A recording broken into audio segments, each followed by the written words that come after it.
tous et bienvenue dans cette deuxième vidéo tuto de la série In The Box où on va parler du routing des groupes d'instruments.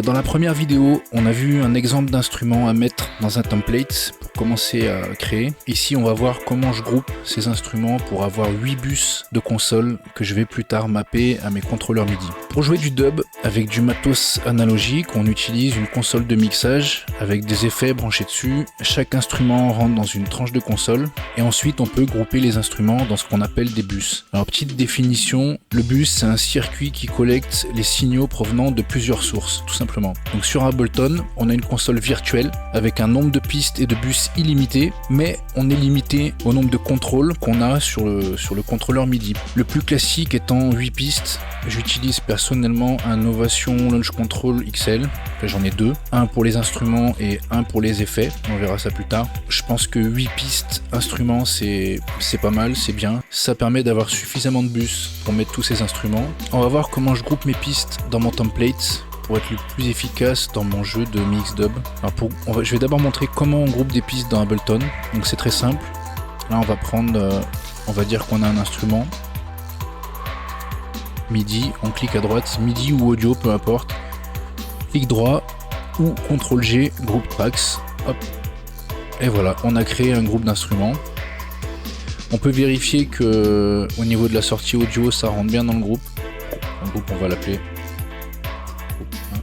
Ou on peut glisser un instrument, tout simplement, venir glisser dans le groupe, comme ceci. Et lui, on voit qu'il l'a pas encore routé, parce qu'il n'y a pas d'instrument dedans.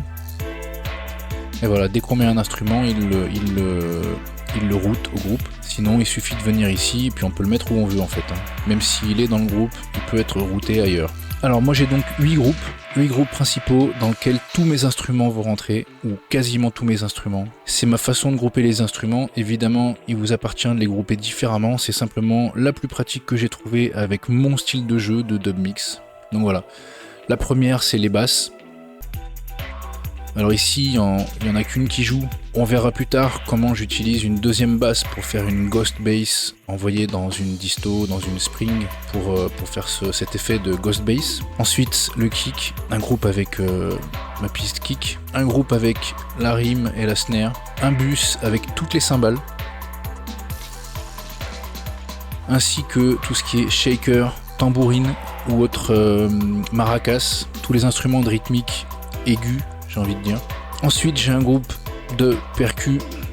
Alors à savoir que dans un bus on peut faire rentrer aussi bien des pistes audio, aussi bien rerouter certains instruments qui sont pas forcément là, ou on peut mettre directement des instruments MIDI. Voilà, parce que ici c'est ce qui se passe, là tout ce qui est tout ça, on verra plus tard dans la vidéo sur le drum rack que là il n'y a rien, c'est juste des pistes audio qui récupèrent des informations du drum rack. Alors ensuite j'ai un groupe percus avec toutes mes percus. J'utilise le groupe percus de façon assez large, j'y mets aussi des FX digital, des toms, en fait tout ce qui est rythmique et qui rentre pas dans les 3 premiers groupes, ça va dans le groupe percus. Ensuite les skanks, donc on a déjà vu ça précédemment, hein.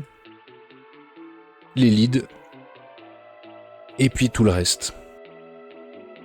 Donc voilà, j'ai 8 bus, 1, 2, 3, 4, 5, 6, 7, 8, qui vont tous être assignés, mappés à des contrôles physiques sur les contrôleurs MIDI, grâce auxquels on va pouvoir envoyer les volumes, envoyer les effets send, muter, faire rentrer progressivement chacun de ces bus. Alors c'est ma façon de faire, voilà, je trouve que c'est le truc le plus cohérent pour pouvoir jouer séparément avec la snare du reste de la batterie, pour pouvoir jouer séparément avec le kick. Il y a des gens qui mettent toute la batterie sur une seule piste. Personnellement, je préfère avoir un peu tout séparé.